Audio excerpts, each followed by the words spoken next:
Carlo Ancelotti is the only football manager ever to have won the title in all of the top 5 European leagues. He also has a record 4 Champions League trophies to his name, and that might be 5 by the time that you're watching this. So why is there still a debate around him? Why do people still think he's not one of the best managers of all time? Well, today to discuss that, I'm joined by John Mackenzie and JJ Ball. Okay, JJ, why is there a debate? Well, I think it's largely because Ancelotti doesn't have a defined style of play, or to be more accurate, he doesn't have a style of play which is like the modern, perceived as correct way to play football. He tends to manage teams with really, really good players, and so you'd expect them to do quite well. The AC Milan team is stacked. This Real Madrid team now, as you can see here, is the current team, is full of really good players. You'd expect him to be quite good when he manages teams. So, I mean, you would hope that they were good. But the key and the secret to what Ancelotti does so well is he puts the best players into their best positions and just gives them a bit of structure so that they can then perform freely. There's no set patterns. Like, this is the Real Madrid team that we're talking about now. So this is what you've got. Now, he was left without a proper striker in the centre, so he has Vinicius Junior, Rodrigo, he has Valverde, Camavinga, Kroos, Bellingham, Tchouaméni, Modric, all these great players. So how do you get all these different midfielders into the same team? Like, you can't really play more than 4 central midfielders. So he devised a way, very simple this season, it looks so simple when you look at it really. Carvajal always plays wide right, like a more of attacking winger. Vinicius Junior likes to play in the left, but also through the middle a lot of the season. Rodrigo likes to float all around here. And oftentimes what you'll get with Real Madrid is that you end up with a bunch of players stacked all together over here. But everything is built around the strengths of the players, because Bellingham, for example, came in. So where do you play him? Where's the best way to get the most out of Jude Bellingham? Well, you play him in the sort of a central attacking role, and you play 2 wide forwards, Rodrigo and Vinicius Junior, in positions that make them will play to their strengths, and you leave all this space in the middle for Bellingham to attack, so when he makes late runs into the box, he scores loads, and so he has been their best player this season, and a lot of the goals he has scored have been arriving in the box late, and all of this is designed by Ancelotti to get the most out of this team. There's still structure, but it looks like on the face of it, all these players are just doing really well because they're individually good, but a lot of it is Ancelotti giving them freedom to improvise, because when you give players like Vinicius Junior and Rodrigo and Bellingham a bit of freedom, and they're not set within a set pattern or a really structured shape, you do then get those moments of magic in games that are unpredictable, and it's hard to defend against or to analyse. So a lot of the criticism of Ancelotti as well is that it's impossible to analyse Real Madrid because there's so little predetermined things that go on there. It's a lot of vibes. Yeah. So I guess the key here, John, then, is that he's looking at the best players that he has and trying to devise a system around them, as opposed to starting with a system and then fitting the players in, right? Yeah, and he's been talking about this a lot, especially this season. So we've got a quote here which says, this is Ancelotti, "The game is for the players, and you can tell them a certain strategy, convince them, but then the decisive thing is their quality and commitment." So the idea that you get with Ancelotti is that he's sort of pitching players against systems. So he's saying, if you impose a system, you may be making the players do things that they don't want to do. Actually, it's more important, the players are the important cogs in this machinery. If you allow them to do the things that they want to do, that they are good at, then it should result in them having more freedom, and as a result they will play better. It comes back to what JJ was talking about there. I like how he just air quoted freedom. I feel as though I think it's worth talking. I think it's worth talking about freedom, because I think the concept of freedom that people love to talk about with Ancelotti is just sort of thrown out there without any real analysis of it. And I think there are lots of different types of freedom, and I think the debate's often swung heavily in his favour when you say freedom, because people think, you want to allow people to do what they do. These are the best players in the world. You want to make them perform in the ways that they want to. But there's an argument to be made that kind of freedom which is a negative count of freedom, I would say, like the freedom from constraint, is actually can be unhelpful at times as well. If you play without structure, sometimes you can lose the emphasis that you might want to get with like players. Children who are raised without firm boundaries. Well, I think that's a good example, right? Because I was giving JJ an example of this before. When I was growing up, I was I didn't have any piano lessons. My siblings did have piano lessons, and they were, there was times when they were doing piano lessons when they didn't want to have piano lessons, and it felt a huge drag for 5, 6, 7 years of their life. They wanted to be doing other things. My brother wanted to be playing computer games, for example. That's a negative concept of freedom, right? My brother, by having piano lessons, is unable to do the things that he wants to do. Namely, and yet he's now free to express himself musically. Exactly. As an So adult. felt. And that's a positive account of freedom, I would say as well. Like sometimes these structures do allow us to achieve things that we wouldn't be able to do otherwise. So I think there's an argument to be made that imposing structures on players can allow them freedom as well. Now there's an argument to be had again on top of that about whether or not elite players are less benefited by structure, and maybe the players who aren't able to solve problems themselves individually benefit from having space and time given to them by a structure as well. But again, we're talking about Ancelotti here, who is in charge of the best players in the world. So I think that's the debate that has to be had here. Is this a better way of coaching elite players maybe than players further down the football pyramid? Yeah, for example, so if you were Pep Guardiola and you had this team, what you might end up doing is sticking Vinicius Junior wide left, hugging that touchline, Rodrigo hugging the touchline here, putting your fullbacks inside, trying to control the middle of the pitch. And then Vinicius Junior is largely on rails, so he can only go certain here, and he gets the ball here, and then he has to turn back, because that's what they do, and they build slowly, so they've got control of the game. But as Ancelotti has said, and relevant to what John's saying about having piano lessons, is that Vinicius Junior, as Ancelotti has said, you've been idiot not to make use of his pace. He's one of the fastest players you'll ever see. Yeah. And he's incredible when he's got the ball at his feet and can run at players. So what he does with Real Madrid, very basic, just sort of drop him a bit deeper. And then as you drop them deeper, the opposition back line obviously will push up with them. But when you push the back line up like this, you leave a huge amount of space in behind. And so what Real Madrid have done, especially this season, and you see there's a 4-1 win over Barcelona in the Super Cup, they draw Barcelona out. Because Bellingham's withdrawn, he drops deeper here, he pulls one defender out, there's another defender next to him here, and Vinicius Junior takes a little step backwards, this defender steps in, and they just fire a ball through into the space in behind, and then you've got this massive benefit of having Vinicius Junior run through one goal, go around the keeper, and scoring. Mm-hmm. And it's all built around the players you've got. You put Kroos, Camavinga, Valverde, Bellingham close together, you get really good little patterns of play. They don't need to be taught a set structure, they just know where to move and go and touch and pass, so they can work the ball through the lines so that they can then just free these players up. Because you've got Toni Kroos, what you want to do is you don't tell him how to make the forward pass, he knows exactly how to do it.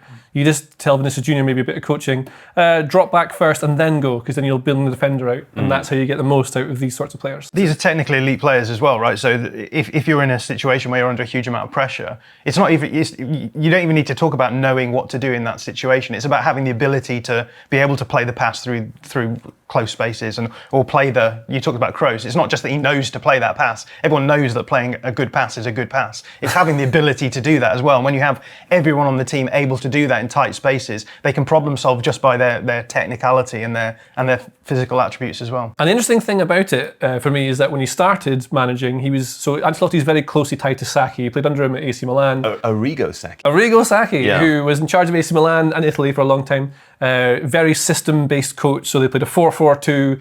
He made zonal marking a thing, and they used to press an awful lot. So that's what Sacchi did. And Ancelotti was assistant manager at Italy, and I think maybe AC Milan as well. No, he just played under him at AC Milan, but he's part of a great team there. And so when Ancelotti became a manager, he went to Reggiana first of all, and got them promoted, and then went to Parma, and he stuck rigidly to his 4-4-2 Sacchi-esque system. Can we say as well, like the modern equivalent would be like a player that played under Pep Guardiola and then became a coach? You just naturally expect them to kind of inherit well, you've that learned system. that's the best way to do it, right? So then you sort of take those things, and the system works really well, and it works, so he understands how to coach it as well. So he applied that to Parma, but then at Parma, he had players like Gianfranco Zola, who he shunted out to left wing, then eventually sold, he didn't suit him. He had Hristo Stoichkov, who was amazing. He couldn't really get him to fit in the team properly either. He turned down signing Roberto Baggio because it didn't suit his system properly. And then when he goes to Juventus, he finds Zinedine Zidane you have to build a team around him because he's amazing. And so you give him freedom. So he changes from what he knew to being less of a system coach and more of a individual. But then the problem with a players-based approach rather than a system-based approach is that the players don't perform, or they're just not quite in like a flow state, say, then you don't get the most out of them. So on their day, they can win you a game in a second, which is great for cup games, knockout games, like one-offs. But over a long season, not every player will be amazing every single game. And so you can't rely on it, and that's where system approaches might be better in a league situation. So presumably that's why we think of him as a good cup manager rather than necessarily a good league manager. I mean, I know we said at the beginning he's won all the top 5 leagues. That is over a long period of time. Yeah, and I came into this thinking that we were going to have a nice, neat narrative here where it could be like, yeah, he's a good cup coach, and yeah, you might go for someone like Guardiola when you're looking for a league consistency. And a lot of this. Sorry, just to be clear, you came into this with a preordained narrative which changed after you started to research. Yeah. Take that, bias accusations, huh? Yeah, he changed his mind. So what I've done is I've gone through 3 managers and had a look at the spread of cups that they've won through their times in management. So I've gone with Ancelotti, Guardiola, who I've included just because he often gets paired against Ancelotti as good cop, bad cop, or whatever. But then I've included Mourinho as well as a sort of like a control group as well. So he's a good coach as well, who's maybe not the same level as Guardiola, but has been considered to be good throughout his career. And what I've done is I've divided their cups into 3 different categories. So I've got league titles, which is explanatory, and I've got major cups and minor cups, and I'm sure that people will get hung up on this. So to clarify, a major cup is just a cup where you have to play through the course of a season, go through a number of rounds and then get to a final, whereas these minor cups are more like Super Cuppers or the Community Shield. It's not called. Is it called the Community Shield? Yeah, it's called that. Yeah. So just to be clear, the League Cup. The League Cup is a major cup. Is a major cup. Yeah, because it's not a distinction between the FA yeah. Cup and the League Cup. It's just that's the season. And it's worth mentioning that because England does have 2 domestic cups, which does mean that if you manage in England for a long time, you are able to bump those up. You can win more. Yeah, there's more available. But let's just have a look through. So league titles. In terms of league titles, Ancelotti has 6. He's won 1 in every one of the top 5 leagues, and he's won 2 in La Liga. And that most recent one came this time around. So in a 29 season career, he'd only won, 6 competitions. So not that's 20% of his seasons have resulted in him winning a league. That's 1 in 5. Whereas if we look at someone like Guardiola, we can see it's up at 80%. So Ancelotti wins the league 1 in 5 seasons. Guardiola wins it 4 out of 5 seasons across his career, which is crazy. If we get shorter career, but shorter career, 15 seasons, and then we've got Mourinho, who's midway between the 2 in terms of seasons, I think around 22. But 1 in 3 he's winning. Obviously massive consistency from Guardiola in terms of winning the league. If we look at the major cups then, and I think this is where things start dropping off for Ancelotti. 27% of his seasons have ended, so 1 in 4 have ended in a major cup. But 4 of these, so half of them, are the Champions League. Across all of the other seasons that he's coached in, the domestic cup, he's only won 4 of those, which is remarkable, right? If you weighted that though, it would look. You weighted what's the best ones, European Cup, right? And so it would look like far more. And obviously that it is worth talking about that fact that he does have a really elite record when it comes to winning the Champions League. But again, Guardiola and Mourinho now really have done really well at winning these competitions, particularly the League Cup, as you mentioned before. So I think Guardiola has about 4 of them, and Mourinho has a chunk of them as well. But they have won consistently across the leagues that they've been in. Generally, either the Pokal for Guardiola in Germany or the Copa del Rey, they both won a couple of those as well. And then when we come to these minor cups, so a lot of these minor cups are it's like the Club World Cup or the Super Cup after you've won the Champions League. So I think the part of the reason why Ancelotti's won a lot in that respect is because he's won a lot of Champions League. So that allows you then to go to these other competitions where more often than not you're favourite to win them anyway. So Guardiola is the same. Like a lot of the time he wins the Champions League, he then goes on to win the other 2 cups that come after that as well. So that's where a lot of this comes from. And so I guess I was quite surprised because I thought he was just going to be a great cup manager, but actually he's really great at winning one-off games. I think that's the thing that I came away with in my head, and it's because of the things that we're talking about. It's that he is able to get response out of his players. He is able to get them to have those moments in games, and has the consistency of I guess experience to be able to give that calmness and to them, particularly in Champions League runs. And it comes back to what we were talking about before. What's the best way of managing elite players?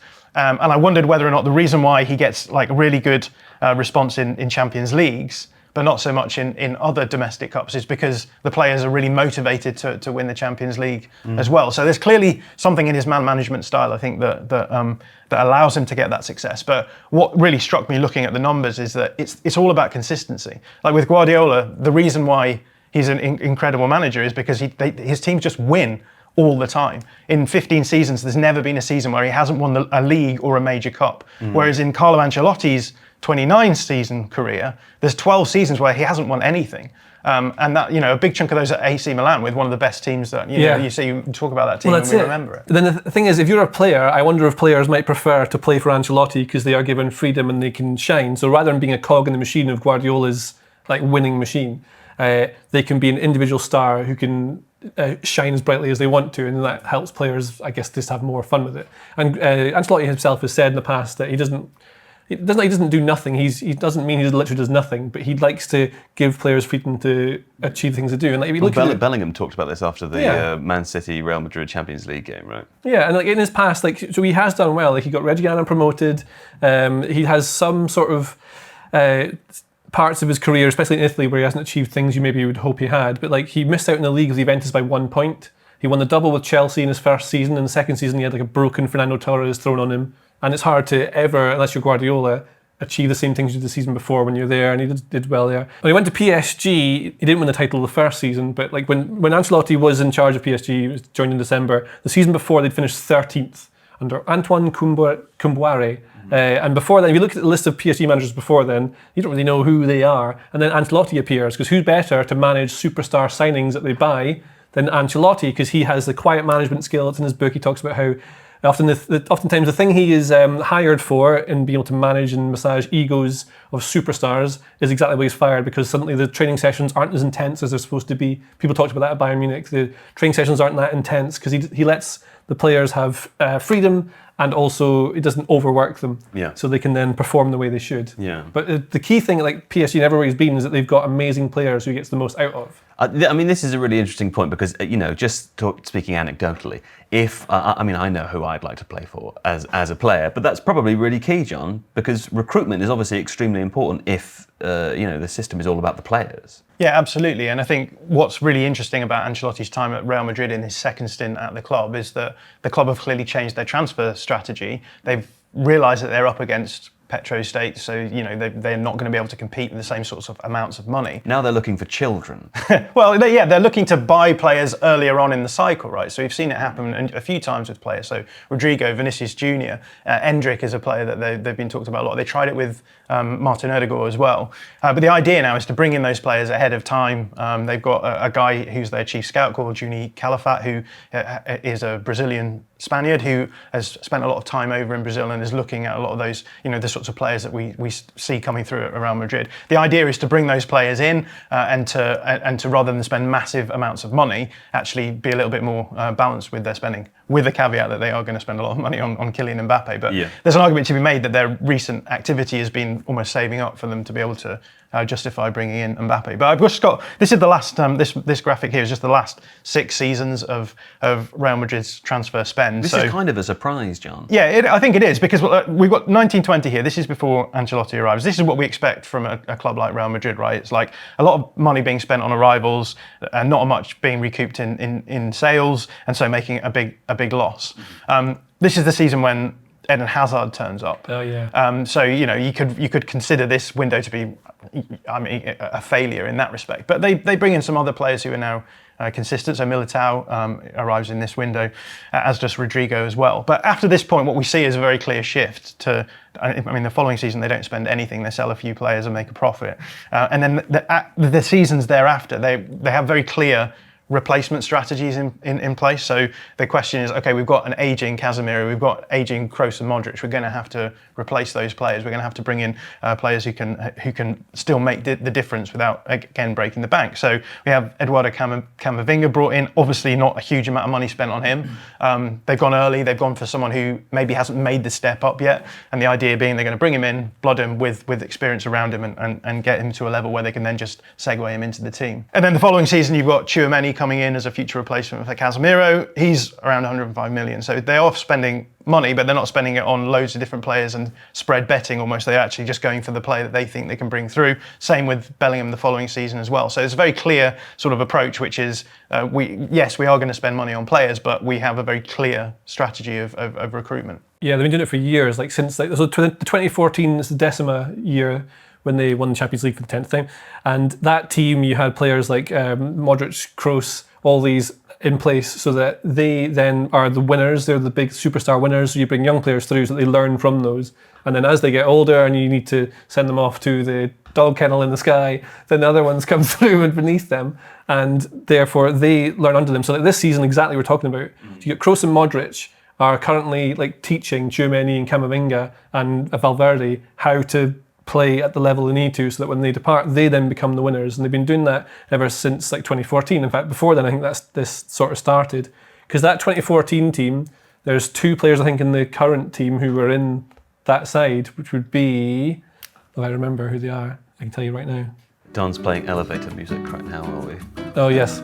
So Carvajal, say, and Modric were in that 2014 team. Yeah. But there were others that went through. I mean, Casemiro came in, the season after. They just kept replacing them really well, and that recruitment is made them as good as they are now. And I think this is the real strength of Ancelotti, is that we can see, even in the short time that he's been here in his second stint, he's actually brought through those players and allowed the team to move forward. So this is the Champions League final from 21-22, so the first season that he's back in his second stint. And we can see the team is actually quite different from where it is right now. And he's overcome a couple of big problems. One of them is, how do you replace Benzema? And JJ's already talked about that, how they brought in Bellingham and used him as a second striker, one way of solving that problem. Also, Casemiro's gone, who is a really important cog in that machinery of the teams that were winning all the time, and they've found solutions there as well. But he has got other problems that are rapidly approaching him, one of which is the fact that he's going to lose Kroos because he's retiring. Modric is probably moving on as well. And so, yes, he's brought in these players, and they've got these players brought through the systems ready to fill in the slots. But how well will that work on the field? Because, they do still rely on Kroos quite a bit. They haven't relied on Modric as much this season, but they did last season. So the big question going forward then is, to what extent can Ancelotti overcome this sort of final hurdle of taking that famous Real Madrid team, losing all the pieces and then putting something in its place. Speaking of young players coming through, Arda Guler, very exciting young signing for Real Madrid. We're now going to hear from Alex Barker about where he can possibly fit into this team. You may remember last summer, Real Madrid signed Arda Guler, otherwise known as the Turkish Messi. Although it took him a while to find his footing, the 19-year-old has scored as many goals as Jude Bellingham in 2024. So, have Real Madrid got another superstar on their hands? Or is the hype getting a little out of control? First, let's bring everyone up to speed. In 2023, Real Madrid spent €20 million on signing Arda Guler from Fenerbahce, where he excelled at right wing and attacking midfield. Guler had also already made his debut for Turkey, making him one of the youngest players to ever play for their national team. Madrid integrated him straight into their first team, but 3 separate injuries disrupted his start to the campaign. Still, from Guler's debut in early January until the end of the season, he made 10 league appearances, or just under 400 minutes. And following his last appearance against Villarreal, where he scored 2 goals, Carlo Ancelotti labelled him a special talent. So, what exactly makes Guler so special? Let's start with the value Guler brings during build-up. When Madrid are in their own third, Guler tends to drift away from right wing, dragging players with him. This creates space in the opposition's block, which Madrid can exploit either by linking passes together or by Guler accelerating into the space himself. Guler consistently takes the safest course of action in these scenarios. He's always scanning over his shoulder just before he receives a pass, meaning he rarely loses possession. And as the build-up progresses, Guler continues to prioritise safety, with his pass accuracy improving since he moved to Spain. However, once Guler starts to feel more comfortable at Madrid, he could become a real creative force. At Fenerbahce, while not all of his passes landed, Guler was capable of changing games with his vision and technique. In one of his final matches, for example, he assisted Enner Valencia with a spectacular outside of the foot pass. As Guler gets more minutes at Madrid, he'll likely grow more confident at trying these passes on a regular basis. Yet, that's not why so many fans are excited about Guler's future. Because as Los Blancos move closer to goal, Guler tends to shift back to his position out wide. It's here that he regularly showcases why he's been compared to Messi. His short stature and rapid bursts of acceleration help him change direction quickly, and he boasts excellent close control in tight spaces. This helps him escape situations that other players would not. But when it comes to taking on defenders 1v1,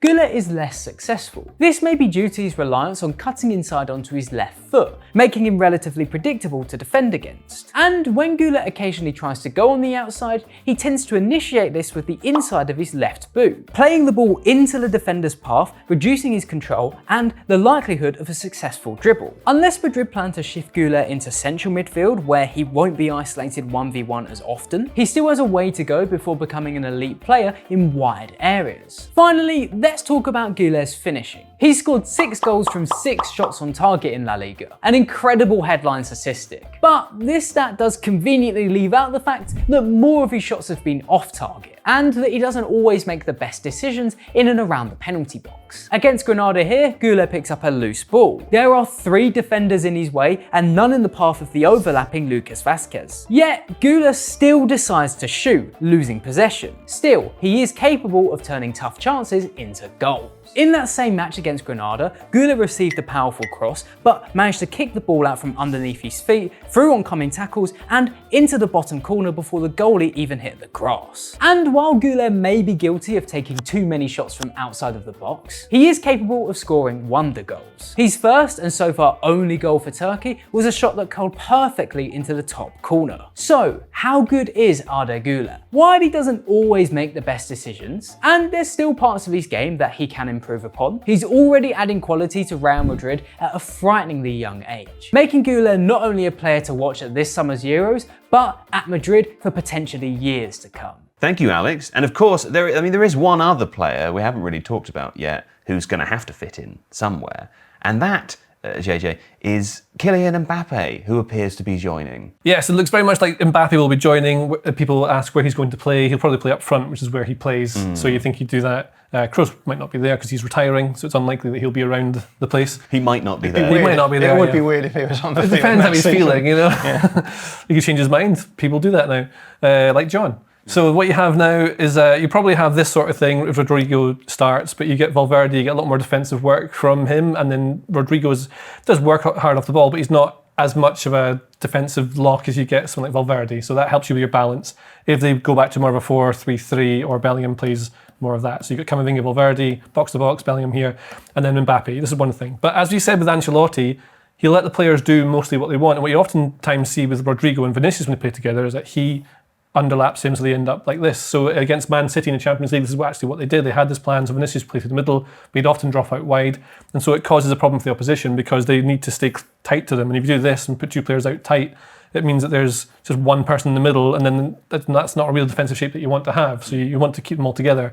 If you keep them together, you're certainly going to be overloaded because you've got all these players hanging out on the side, so you gain advantages that way. So with Mbappe, what you'll probably see, I think, is that he'll play through the middle because he is a forward, but you'll drop a bit deeper because then suddenly you've got not only Vinicius, you can run faster than the speed of light. Couldn't think of anything better than light. Sound? Perhaps sound is more close to what he'd be. I don't think either of those statements are technically true, Well, just to cover our back. Pedant. Yeah, so anyway, it's assuming he was a human playing. So Vinicius Junior, you draw them deeper, the back line of the opposition moves up, Vinicius Junior runs in behind, Mbappe runs in behind. But then when they got the ball and they're building up, Mbappe might move out wide, Vinicius Junior might play through the middle as well. They can swap. It becomes harder for teams to defend against them. They're basically job sharing. You'll probably see they'll just rotate around, they'll combine. Vinicius Junior and Mbappe in the edge of a box playing 1-2s is going to be really hard to defend against. And on the counter-attack, there's very few teams who will ever want to leave this much space in behind. So then they'll keep themselves a little bit deeper, possibly, just to defend against the pace you've got of these two players. But then in doing that, it gives Real Madrid more room to play forward. And then if you leave this amount of space and they're able to have more of the ball, suddenly what happens is that you can get the ball in behind still and then get in behind. So then the opposition team needs to drop even deeper, which means you have complete control of the pitch. And then again, you have Vinicius Junior and Mbappe around the edge of the box doing 1-2s, and you're probably going to get some goals. I mean, one way of looking at this, John, is that Ancelotti is kind of the perfect manager for a Real Madrid team that's about to introduce Mbappe when Vinicius and Rodrigo are already there. I get the sense that you think he's kind of getting away with it to a certain extent. But I mean, if we were to bring this whole conversation back to the core question, why is there a debate still? I get the impression that you think there should be a debate. I think there should be a debate. I don't think that you necessarily have to fall one way or the other. And the terms of the debate are about consistency, as I said before. Because I think there is this urban myth that you can only succeed with elite players with a laissez-faire attitude, which I think is just not true. I think that the data shows that. I mean, even if we're talking about Ancelotti being an elite Champions League manager, which I believe he is, he still doesn't have as good a record per season in the Champions League as Pep Guardiola, who is always sort of thrown out there as being the sort of bad guy. He's the guy who's taking freedom away from the players. Whether or not consistency matters is a completely different matter, right? Like, because most people watch football for the aesthetics of it, and there's a lot to be recommended about the Ancelotti approach if you're just wanting to watch teams constantly having these moments which, you know, make us go back to the Champions League year on year. As a tactical analyst, I don't find Ancelotti's approach that interesting, but that's fine. Like, I think tactics matter, as I said before, maybe further down the pyramid. Tactics often, or structural tactics, often allow you then to to be able to get more out of your players than maybe they have in terms of their technique and ability.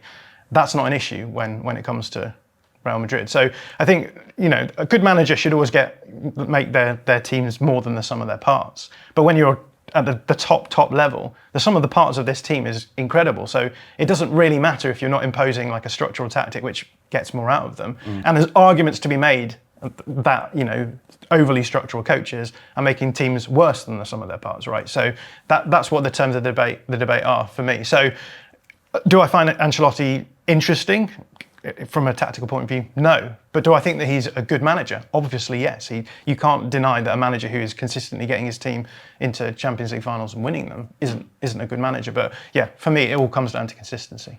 I mean, JJ, the way that I like to think about this is there's kind of an era issue as well, right? Because if Ancelotti had retired 15 years ago, I don't think this would even be a question. It's the reason it's a question is because he occupies the same territory as Pep Guardiola, for example, a systematized, heavy tactics coach. Yeah. And it's warped or changed the perception of what people think of as a top elite football manager.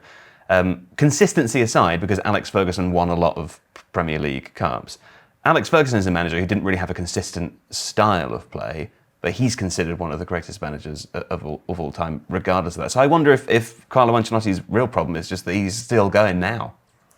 I mean, but he's still winning Champions Leagues and managing the best players in the world, and there's very few managers with his experience and the way he manages those players. I mean, one of his great skills is his man management. How do you manage all these top players? If you put a system coach in charge of Real Madrid, you suddenly then make players like Vinicius and Bellingham and all the rest have to defend in a certain way so that it suits the team. Like Arrigo Sacchi is in a recent conversation with Ancelotti. I don't know how recent it was, but it's quite recent. He was talking about how he tried to remind Ancelotti that the AC Milan team that he played in, they still ran. They had Gullit and all these like amazing players. Ancelotti's one of them. He's a great player, but they all did a lot of running. Whereas at Real Madrid, maybe they don't do quite so much of the off-ball stuff that isn't as fun. That's not to say they don't defend, but like Real Madrid and La Liga this season, they're all mid-level for passes per defensive action, which is a way to measure how intensely you press, and just defensive action. So like how much pressure they put on opponents, how much they defend. They have more of the ball because they have great players. But if you just stick a bunch of great players together, it doesn't always mean that they're going to win games. You need to get the balance right, and that's one of the things that he does quite well with these teams. If Ancelotti, what am I trying to say here? What am I trying to get to as a conclusion? Thanks for watching. If you like this video, please consider subscribing to the channel. The Athletic is home to some of the world's best sports journalists, including David Ornstein, Amy Lawrence and Rafa Honigstein. With the latest transfer news and insights on every Premier League story that matters, theathletic.com puts you inside football, and you can try it for free now for 30 days. See the link in the description.